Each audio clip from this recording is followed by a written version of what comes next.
2015లో మా తండ్రి గారు కాలధర్మ చేశారు.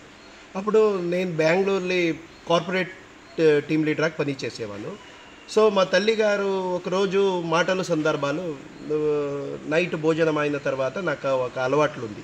మా తల్లిగారితో ప్రేమగా మాట్లాడేది. వాళ్ళ కష్ట సుఖ విచారణ చేయడానికి ఒక సందర్భాలు అమ్మ మీరు తిరువణ్ణామలై, తిరుక్కోయిలూర్, తిరువారంగం, తిరునెల్వేలి, తిరుపట్టూర్, తిరువనంతపురం, తిరుపతి చూసారమ్మా అడిగాను.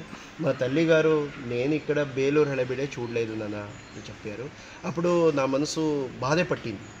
ఇంత దగ్గర ఉన్న బేలూరు హళేబీడే మా తల్లిగారు నాకు జన్మ ఇచ్చిన తల్లి ఇంతవరకు చూడలేదు. అప్పుడు నేను మా తల్లిగారికి మాటలిచ్చాను. సాంత్వన చేసి అమ్మ మీకు ఈ బేలూరు హళేబీడు ఒకటే కాదు మొత్తం భారతమే తీసుకుపోయి మీకు చూపిస్తాను. ఈ విధంగా సంకల్పం చేసి జనవరి 16, 2018 మైసూర్ నుంచి స్టార్ట్ చేసి ఈ బండి మీదే మేము ఇప్పుడు తిప్పుతా ఉన్నాము. ఈ బండి అంటే ఇది 21 ఇయర్స్ పాత స్కూటరు. మా తండ్రి గారు ఇచ్చిన ఫస్ట్ గిఫ్ట్.